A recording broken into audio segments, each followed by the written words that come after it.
So this is just a 101 on bare bow. This is your string. See the big hoop? The big hoop on the string is your top. That goes on the top limb of the bow. Okay? The small hoop goes on the bottom limb of your bow. Remember that. So in case you forget, I put a red Sharpie there just to help remind you that's on the bottom. Okay? Alright, so this is a 62-inch length bow. It comes with your riser. This is called a riser. This part of your bow.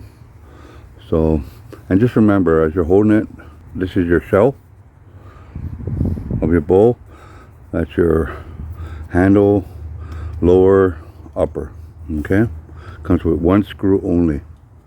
This one, you could put a weight on there, and you could also put sights. These are for sight pins. Okay, for a clicker, if you want.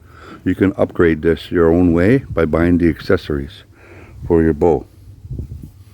Okay, this is called a Razorback PSE Heritage Series.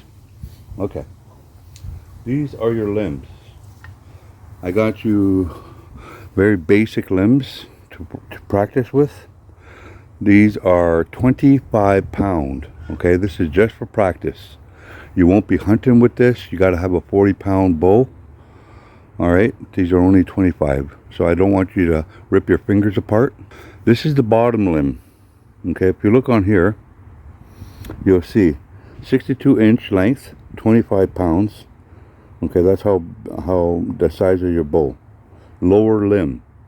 Alright, remember that. So when you set it up, I'll show you later, this will be on the bottom of the bow. I'll show you. This one's your top limb. Doesn't have no markings, just the brand name, and that's it. It's pretty basic. It does have some writing here. You can see 25 here. That's your poundage. Alright, so let's assemble this. So we're going to grab our lower limb. Hold the bow like you would as if it was strung. So the arrow's going to rest here, eh? Right across on the shelf. So you're going to take your lower limb and you're going to press it up against there. So it's going to look like that. It looks a little weird, eh? Like that, but that's how it goes in. This is called a recurve. You take your bolt and you screw it in. You can, you don't want it super tight, okay? You just want it like, just tight enough where it just kind of stops, okay? There, it's in. It's not wiggling, it's locked in.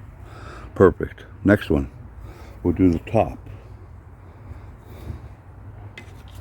Okay? So there you go, the top's in there, and we'll just screw it in. Real basic, eh? Okay? Boom. Now if you look at the bow, it looks kind of wonky, eh? Look at the curve on it, eh? Doesn't look like a traditional long bow or self bow, you know. It has that S shape on it. All right, that's how you want your bow to look. So when I'm shooting, I'm going to be pulling here. Okay, twist. You can see small loop, big loop. This is the top. This little guy's on the bottom. I marked it with a red marker. So we're going to put the small loop in the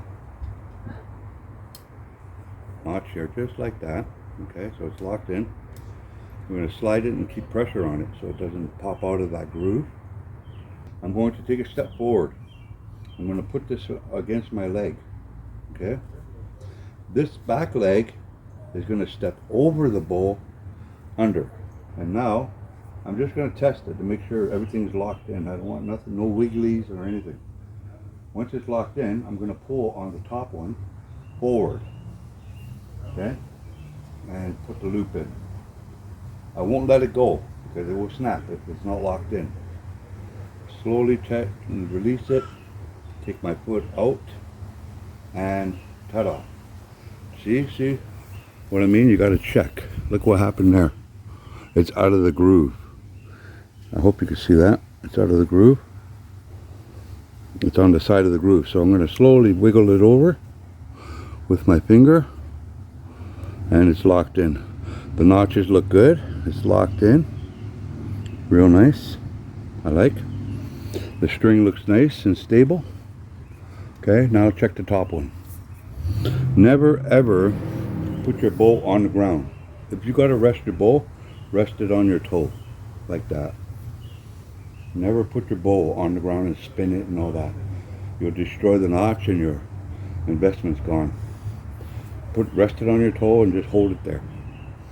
A lot of people will just hang on to their bows like this.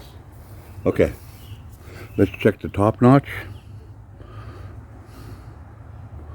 Top notch looks good. It's in the groove. Very nice. And it looks good down here. Looks good back here. Okay. Now I want to check my lock here. I want to make sure everything is locked in there good. Yeah, feels good. Stable. And bottom one. It's nice and still. Okay, now that's all set up. Now I want to check out the measurement of my bead. My arrow bead, they call this. This black string is called a servant. Okay, that's the servant. This is your little resting bead or your notch bead. So you want to take an arrow and put it across and rest it on it. These are nice bright feather fletchings, so if you do miss your target, you'll be able to find your arrow better with the bright feather. Okay, so you have two hens, one cock, meaning these two bright ones are your hen. This one is your cock feather. It sticks out as you're loading, eh? We're going to take it and lock and load. I want to make sure that it is 90 degrees across.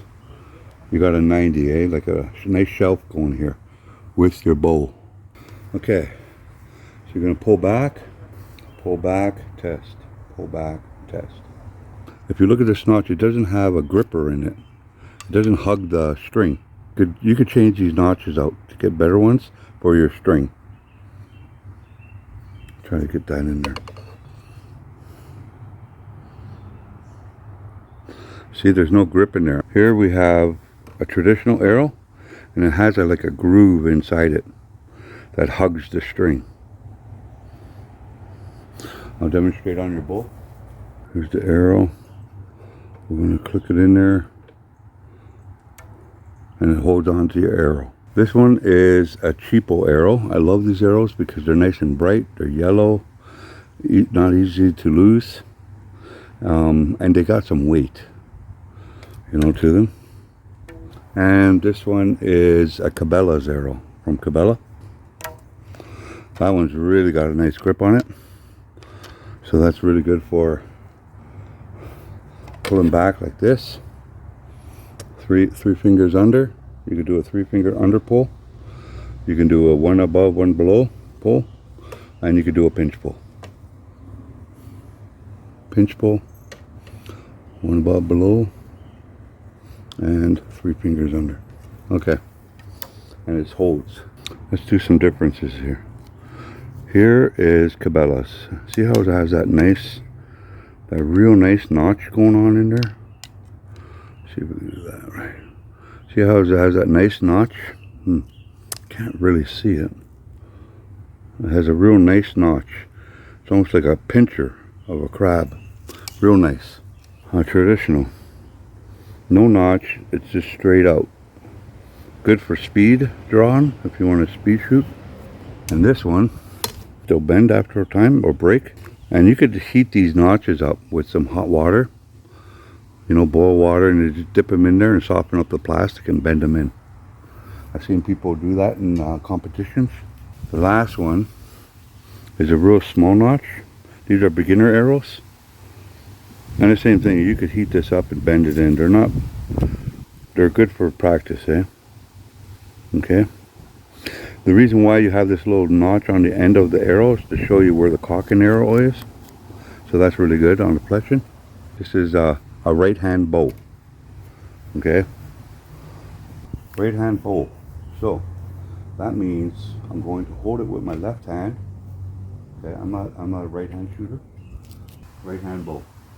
And release. I want you to get an arm guard, okay? Because if you're going to get a bow kiss from the string or string kiss, and you'll leave a mark there. So buy yourself an arm guard to protect your forearm. Let's do another one. Right hand. So I'm doing the 3-finger. I'm not used to this technique, but yeah. Try it again. Good practice. No, it's not going to work. I can't shoot that way. Okay, I'm going to use it this way. It's not your style, okay? But it's mine. Boom. So I'm a left hand. I'm shooting a right hand bow with the left hand. See how it sounds? Just tapping it on my finger. You got that rattly sound. That's very dangerous. So check your arrow points all the time. Check, see how it's loose? So when you tap it, that's what's making that noise. So make sure that you really screw that sucker in tight. Okay, now there's nothing. Check your notch. Some of these notches, they'll rotate on you, eh? See how I'm holding it and it's rotating. Always check the spine for any kind of fractures, micro fractures, splits, and never ever shoot them. Especially if they're broken, even a little bit, because these things will explode and pin size fiberglass will go into your hand and just mess you up. So the first thing you want to do is take a step forward with your leg, lock the base onto your shin, okay, and then put your foot right through like that with the string and the riser. It's resting against, okay, like that, and then I'm going to slowly apply pressure, just a little bend, and pop the loop off and release. Relax. Easy peasy. Once it's done, you can just come over here, disconnect it, and go like this. Unscrew, very basic. Pop it off. Put it back into the riser. And done. Next one. Same thing. Unscrew.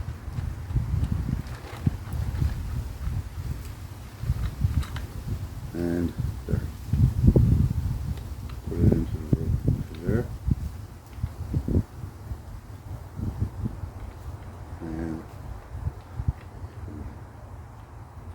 okay. That's how it's done. Okay. Try to invest in a case for the bow. A worthwhile investment, easy to store away, easy to carry to different ranges if I want, archery ranges. Okay. Miigwech, hope this was helpful.